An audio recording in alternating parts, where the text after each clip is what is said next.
Hello, everybody. Welcome back to Starting Six, a volleyball podcast with Haley and Liv. We have a week 13, the final week of regular season play recap here for you.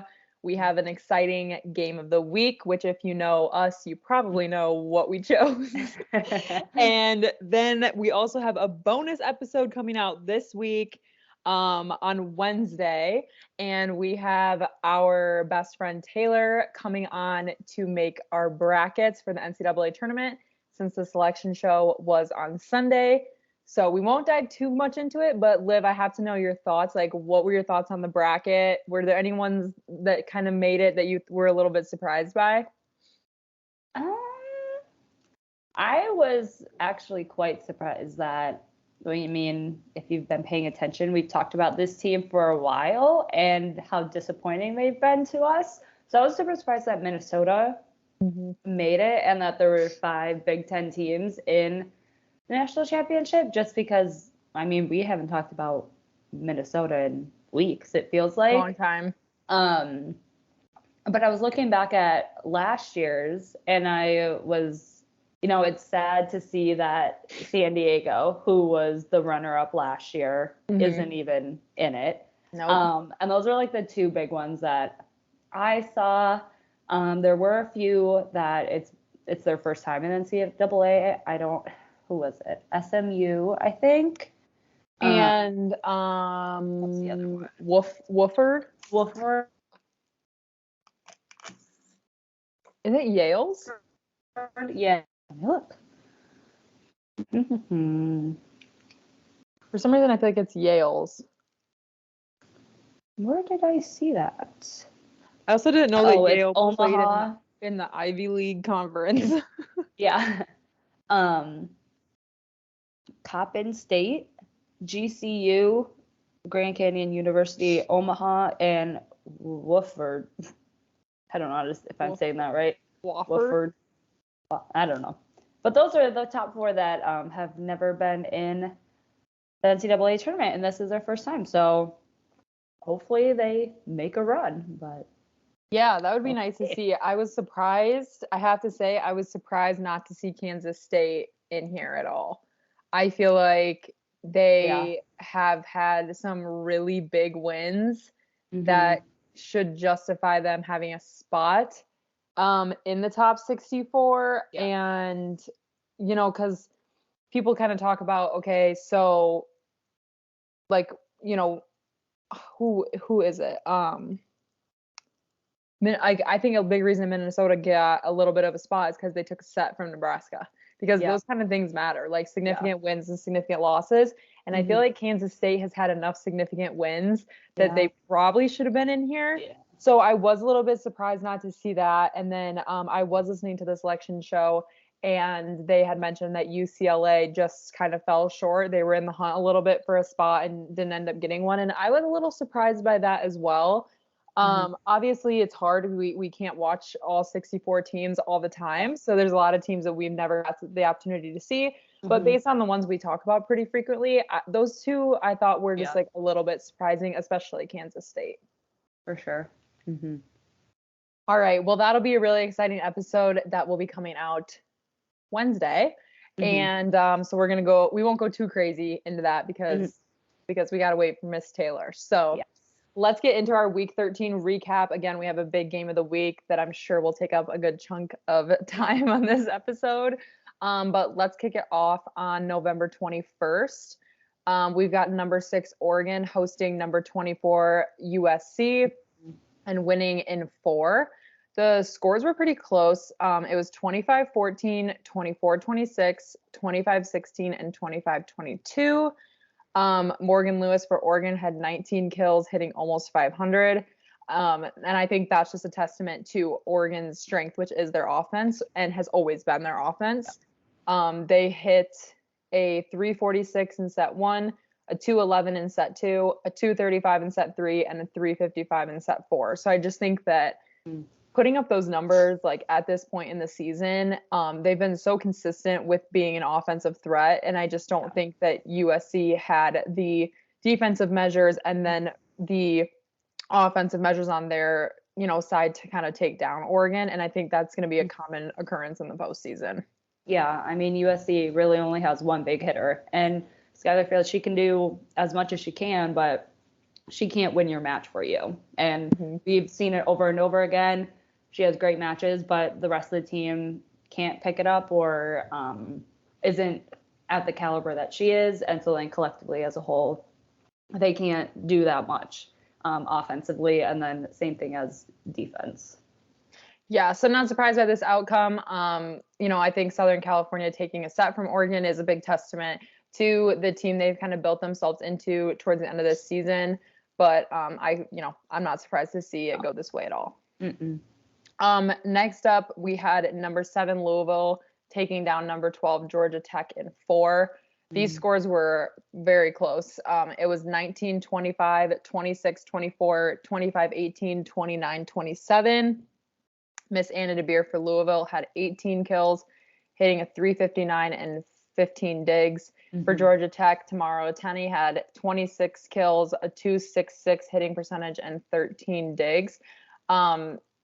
I think this is a huge win for Louisville. They've been a dominant force for years now, and especially this season. But I think that Georgia Tech and Louisville are very similar in the fact that their offensive threats rely heavy on one person. So I think that this match could have gone either way.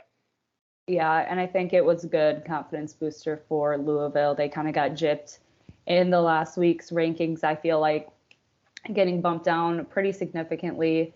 So I think that their win against Georgia Tech, who they're always kind of back and forth with, you never know who's going to win. I think this is a really good confidence booster for them going into the postseason, because I think just having that thought in the back of your head that people didn't vote for us, or we lost one match, or whatever it is, and we dropped so much, that can have a big effect on your confidence. So I think this was awesome for Louisville, and they're going to take it and run with it in the postseason.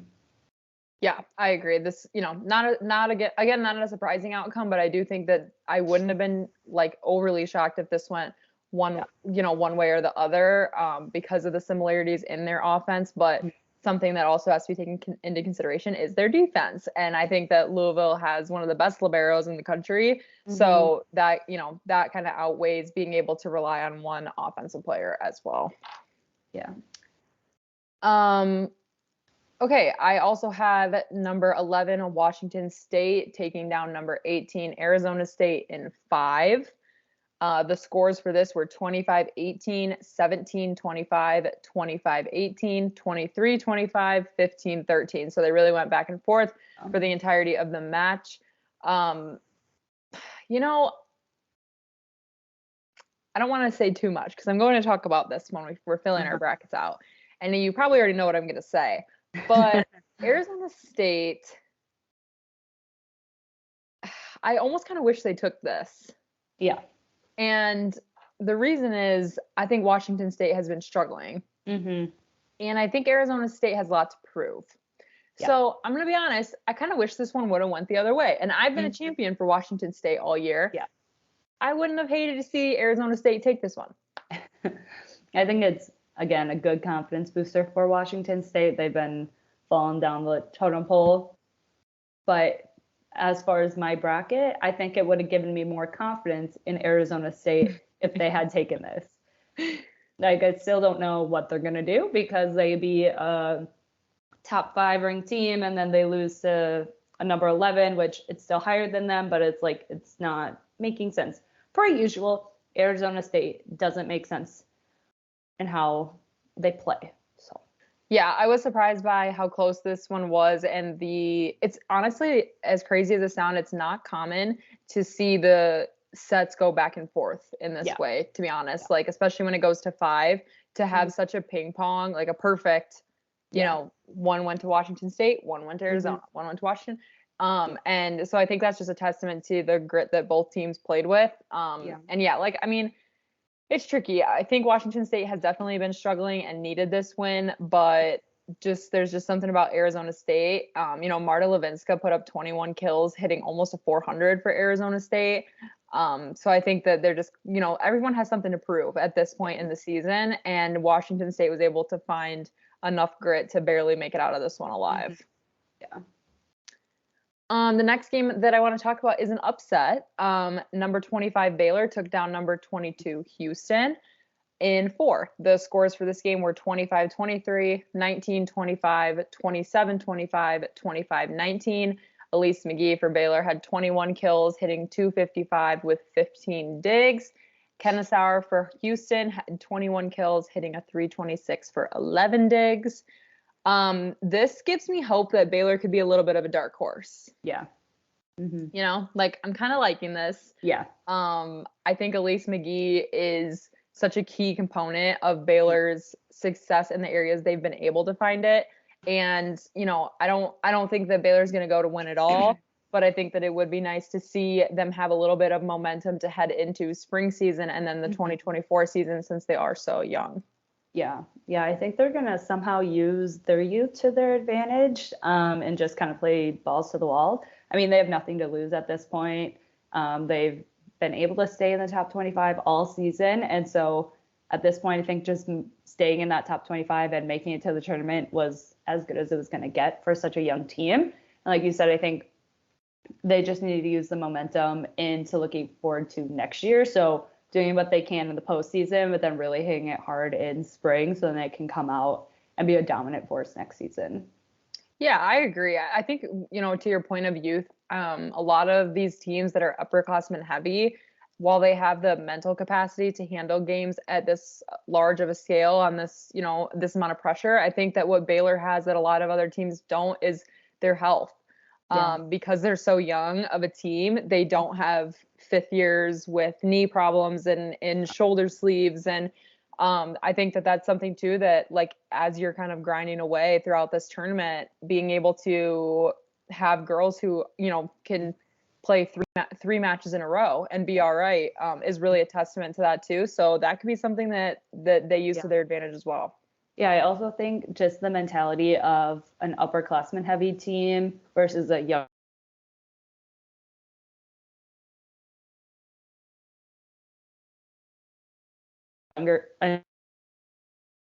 match of my life. You know, you always have that, like, what's going to happen, and like kind of those nerves start setting in, like, this could be, I don't want it to be, but this could be my last match. Whereas with Baylor, they're so underclassmen heavy that they're not even thinking that. Like, yeah, they're thinking it could be the last match of the season, but not of my life or not of my volleyball career.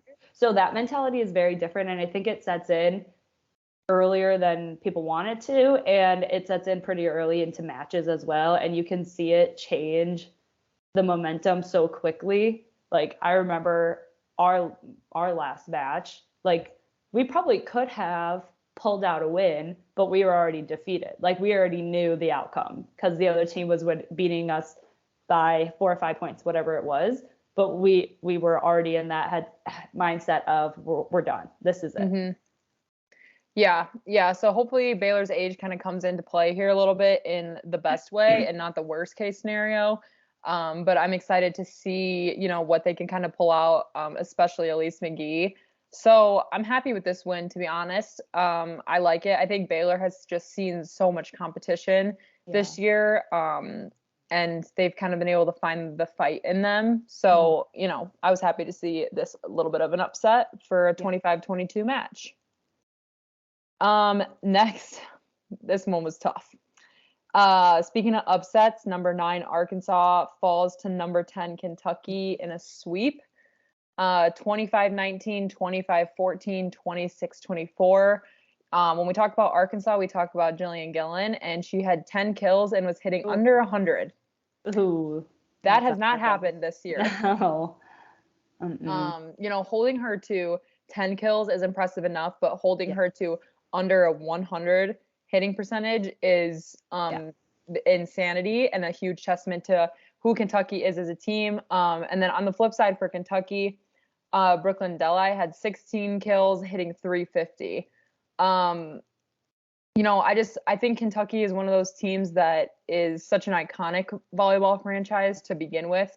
But also this year have just slowly just been working and working their way up. And this is going to be a big team to beat. Yeah, it's definitely that peaking at the right time. Like, Kentucky was at the bottom for the majority of the season, and then the last few weeks really started to get their confidence and their defense and their offense going, and they're peaking at the right time, and they have a lot of momentum going into the tournament. And I mean, like you said, they held Jillian Gillen to 10 kills. That's a testament to their block and their defense. I mean, that's really hard to do. Yeah, because anytime we mention Arkansas, it's been Jillian Gillen.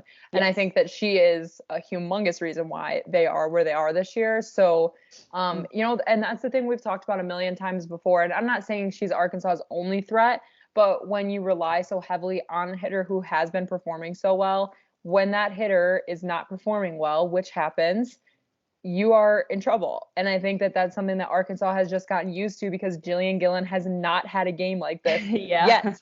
So I think that Arkansas got a little complacent and a little comfortable. Obviously, this was going to be a huge game, number 9 versus number 10.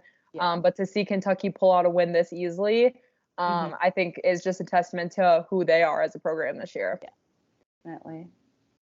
All right, so to run through some other games on the 22nd, number 2, Stanford sweeps Utah. Number 3, Pittsburgh sweeps Miami. Number 8, Tennessee sweeps Mississippi State. Number 14, Penn State sweeps Maryland. Number 15, Kansas sweeps Cincinnati. Number 16, BYU sweeps West Virginia. And number 20, Florida defeats South Carolina in 4. Moving on to the 24th, which was Friday. Number 9, Arkansas bounced back from their sweep, defeating Auburn in a very, very close 5-set match. The scores to this game were 21-25, 25-16, 19-25, 25-21, 17-15, I'm assuming is what I meant, but I have 25, but I was like, that's not right. For Auburn, Madison Shear had 17 kills, hitting 200. Jillian Gillen bounced back this game with 16 kills, still hitting under 100 with 19 digs, and Taylor Head had 23 kills, hitting a 217 with 17 digs. So Arkansas had to put up some big numbers and still barely escaped with that win. Again, 16 kills is a lot of kills, but when you're hitting under 100, that just shows the amount of reps she was taking that were unsuccessful. So I think that, again, just kind of showing that Arkansas's weak link is going to be the fact that they rely so heavily on Jillian Gillen. Taylor Head is another one, too, that we talk about pretty frequently. She had a standout match, but against Kentucky, she did nothing. Yeah. So Arkansas comes back. A little bit of momentum. Auburn is a team to watch. Yes. Okay, next up, another upset. Unranked UCLA takes down number 24 USC in 5. The scores for this one were 20-25, 25-21, 25-21, 24-26, and 15-13. Skylar Fields for USC had 21 kills, hitting a 273. And Aman Nidai had 21 kills, hitting a 313 for UCLA. This is kind of those like moments where I'm like, I feel like they might have been just like a little bit gypped. I mean, this is a top 25 win. Yeah, that's big. Yeah. USC. That's tough. Like falling to Oregon in 4 and then falling to an unranked team in 5. Yeah, I feel like they got pretty generous in their matchup for the postseason because they get to play wherever they may be. UMBC. Yeah. And they're at Pittsburgh. Yes. Yeah, they ain't making it out of that one alive. Maybe UMBC, but yeah, I don't think ain't coming out of Pittsburgh. No. Not on this, but it just sucks. It's sad to see that as like you're a top 25 ranked team and that's your last week of regular season. Yeah. Not really what you want. No. All right, some other games on the 24th. Number 2, Stanford sweeps California. Number 11, Washington State sweeps Washington. Number 13, Purdue sweeps Michigan. I don't have Penn State's ranking on here right now, but Penn State sweeps Ohio State. And number 17, Creighton sweeps DePaul. Heading into Saturday, the only game I really wanted to mention was South Carolina upset number 8 Tennessee in a sweep. Yeah, that was big. Yeah, this sucks for me. They It was very close. It was 25-23, 26-24, 25-22. Elena Johnson from South Carolina had 17 kills, hitting almost 500. And Morgan Fingal for Tennessee had 16 kills, hitting almost 500. Yeah, just Tennessee's just been one of those teams that has been so consistent and so strong and has some really, really big wins under their belt that this is not how you want to go out. No. And it's just super uncharacteristic of them. Like, you can respect a ranked team and have an upset that way, but an unranked team, South Carolina, we don't talk about them ever. I don't know if they've upset anyone. Maybe they have, but it's just super uncharacteristic of Tennessee, and I'm curious to know why. Like, was there more of a reason? Was someone out? Was there illness? What was it? Or was it just a random fluke at the very end of your season? Yeah, I'm not sure. I didn't see anything. But yeah, this just is like not what I mean, obviously it was close, but that's just not what you want to see. The score should have been reversed. And it is a bummer for Tennessee as well as for me because I like the idea of Tennessee going pretty far, and that's not to say they won't. Yeah. Because lots of teams that I have going far in my bracket have been upset this year. Yeah. But this is just like a sad way to see Tennessee end their season because they have been so consistent. Yeah, definitely. All right, I'm just going to run through some other games worth noting before getting to our game of the week. Number 4, Texas sweeps Texas Tech. Number 5, Wisconsin sweeps Iowa. Number 6, Oregon sweeps Oregon State. Number 10, Kentucky sweeps number 20, Florida. Number 13, Purdue sweeps Michigan State. Or Michigan. No, Michigan State. They swept Michigan. About Purdue? Yeah, they swept Michigan earlier. They played both the Michigans. Okay. Yeah, they swept Michigan. My brain, I was like, wait, I swear I just said this. Number 16, BYU sweeps TCU. Number 17, Creighton sweeps St. John's. Number 18, Arizona State sweeps Arizona. Number 23, Florida State sweeps Notre Dame. Number 22, Houston takes down Kansas State. Oh, well, that might have been why. In 4, number 1, Nebraska takes down Minnesota in 4. And number 15, Kansas takes down UCF in 4. Now, I watched the Nebraska-Minnesota game. And I think that if Minnesota didn't play like shit, Nebraska could have had a tough weekend. Yeah, I mean, we, like I mentioned earlier, we haven't really talked about Minnesota, but they've been, once they got out of the top 25, they've been holding their own surprisingly. Like, I think they had a really, really rough start to the season. Yeah. Very rough. But I think they're starting to climb back. And so I think they're ones that they took from Nebraska and some of their other wins. I mean, they've been sweeping other teams in the Big Ten. I think that has a lot to say about it. But it's kind of upsetting that they didn't take Nebraska to 5 because last year they beat them at home. Yeah. No. Yeah, in Minnesota. So I was hoping that it could happen again, but yeah, the scores were close. It was 25-19, 25-18, 21-25, 25-23, which is a lot closer than most teams get when they play Nebraska. I just think there were a few pieces to Minnesota that just weren't well enough oiled, I guess you could say, compared to Nebraska, but I don't think Nebraska played like they normally have. I think a big part of that is what we're going to talk about here shortly with their loss to Wisconsin. That momentum is just hard to bounce back from. But I mean, Minnesota put up a fight. I just think there were a couple of key pieces that Minnesota couldn't put into place in time. So not surprised, but disappointed. Yes. Not mad, just disappointed. Which I feel like is a common theme for Minnesota.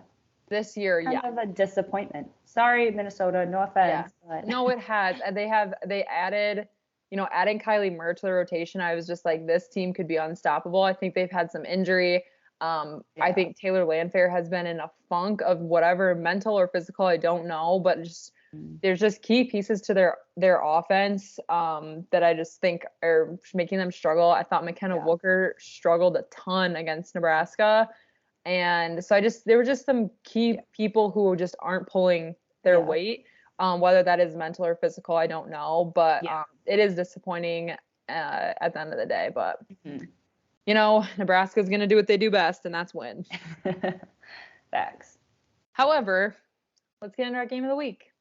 However, obviously, this had to be it. This had to be the one because it's us. And what better way to end our regular season recap episodes than with a Wisconsin-Nebraska rematch. We've been waiting for this since the first time it happened in October, like a month ago. Number 5 Wisconsin hosted number 1 Nebraska at the Fieldhouse and swept. Yeah. The scores for this game were 25-22, 28-26, 25-16. For those of you who don't know, Nebraska is number 1 because they were undefeated in regular season and conference play. And Wisconsin is their first and only loss of the regular season. Yeah. Yeah. And for it to be a sweep. Crazy. Like, I know we all texted about it, and I was like, I think it's going to 5. Like, I have this bad feeling in the pit of my. I was like, I don't know what's going to happen, but I think it's going to go to 5. And Haley, I think you're like, if Wisconsin can take the first set, we'll be fine. Yep. And they did.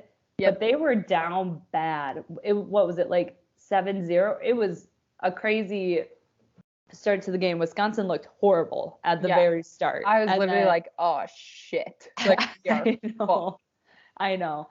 And then they just kept grinding away. And after that, I mean, both sets, the first and second set, Wisconsin was down for a majority of the match. And then at the end started to climb away. But I don't know, we always talk about Nebraska not playing as well on the road as they do at home. But I don't know if that, like, did the Fieldhouse really have that big of an effect I don't think on so. Nebraska? Or I don't because think like so. they didn't look like Nebraska. No, you know, I think that a big part of it, like, obviously this is just us making assumptions because I don't have an in with the Cornhuskers, but I think heading into the Fieldhouse does play a little bit of a factor. Yeah. But I don't think Nebraska played bad. Like, I don't think they played, you know, Mara Beeson only had 11 kills. Yeah. So I don't think that's a great Nebraska game. But like when I was watching it, wasn't like when I watched Nebraska play Minnesota, I was like, Nebraska doesn't look like the team that could win a national championship. Yeah. But I didn't think that was necessarily the case with Wisconsin. I think that Wisconsin does what Purdue does and just feeds so much off of the fans in the Fieldhouse. And I think the biggest thing for Wisconsin is this is a revenge match. Yeah. And the fans take that seriously and the girls take that seriously. Yeah. And I think that what people have speculated is that there's a very, very, very good chance that the national championship game could be Wisconsin and Nebraska again. Yeah. Obviously, Wisconsin won that in 2021 and 5 over the Cornhuskers. And I think that there's just a lot of pressure on the fact that this could be it. You know, like this Wisconsin Badgers team could determine the outcome of what almost was a perfect season for Nebraska. Yeah. And I think that stuff just really starts to weigh on you. You know, I like to think that the Fieldhouse and the fans there definitely play into it because Wisconsin feeds off of it. But I just think Nebraska is such a strong enough team that they really shouldn't be that affected by another team's, you know, home stadium or whatever you want to call it. I just think that offensively they couldn't get it done because Wisconsin's defense was on their shit. Yeah. Yeah, I thought Wisconsin looked really dominant. I thought they did a really nice job of spreading the wealth. I thought they got their middles involved, their right sides. I mean, Anna Schmack had 18 kills. She was the leading kills. And that's kind of, I mean, for Wisconsin, that's unheard of. It's usually Sarah Franklin who is leading in kills. So I thought they did a really good job. And I think they learned that from the first time playing Nebraska, that they can't just feed their outsides and their right sides every once in a while and not utilize their middles. So it was nice to see them use Carter Booth and Cece Crawford more. And I am still amazed that Carter Booth is only a sophomore because she is insane in the middle. And I'm so happy she's at Wisconsin because her blocking was so good. Like, Nebraska didn't really have a chance to get around her. Yeah, I think that what I loved about seeing Wisconsin play in this match is that different people were shining throughout the entirety of the match. Like Temi Thomas-Aguilera came back to just be so dominant in set 3 that like she was a huge reason the game ended the way it did. Like she was, it was kill after kill after kill after kill for Temi. Obviously Sarah Franklin is just the consistency on the court. She's clearly a leader. You know she's gonna get the job done. Anna Smrek, you're hitting over, you know, skinny Harper Murray and little Allie Batenhorst. So set her. And then I think that, you know, Devin does what Devin does best. And she was a fantastic blocker. Carter and Cece both came through with insane defense. Cece had some great kills as well. I thought Julia played a fantastic defensive game. Gigi had some big ups as well. Like it was just all around, like different people were shining at different times. And that's the power of Wisconsin. And I think that that's something that Nebraska also has in Harper Murray and Merritt Beeson, and Allie Batenhorst here and there. And when they're not shining as bright, that's not a national championship team, you know? So yeah, I mean, Harper Murray was kept to 15 kills, hitting almost 300, and then Merritt Beeson and Allie Batenhorst both had 11 kills. So offensively for Nebraska, just like not enough. But also like that's just it was a huge testament to Wisconsin's block. But I will say I wanted to read some of our texts here because I thought they were hilarious. So Liv's prediction was a 5-setter for sure.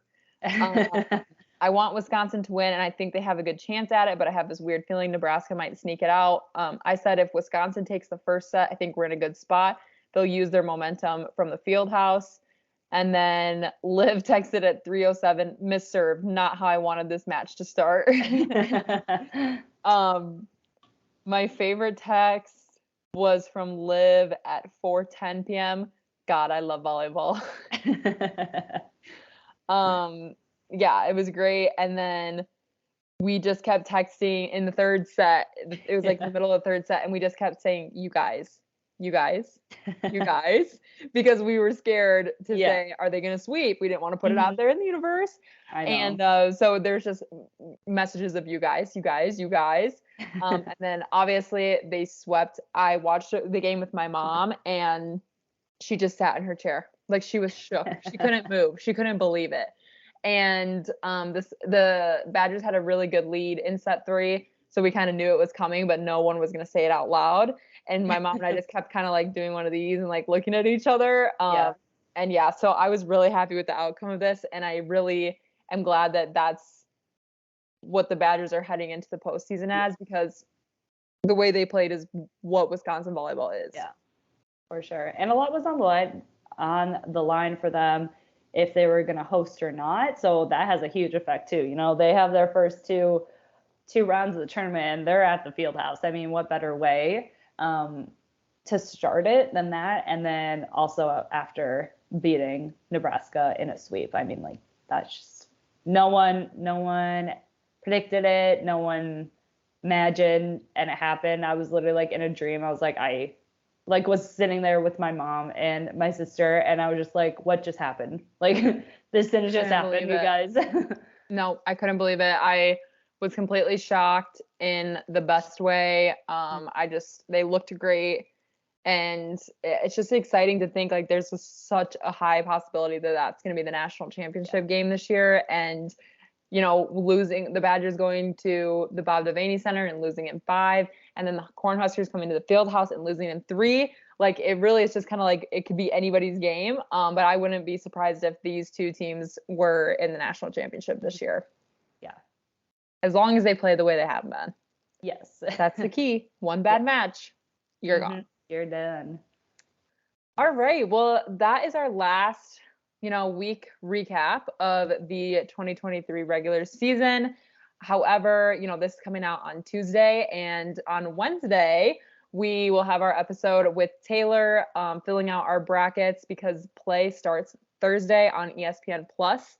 Highly recommend filling out a bracket. I think it's so much fun, and I think it kind of like makes you pay attention to teams that you maybe wouldn't have watched in the past. So definitely looking forward to that. I'm excited to hear who Liv and Taylor picked, because last year our bracket started out so similarly and then went all over the place. And anything can happen. And that's something that's so important to remember. But really looking forward to that.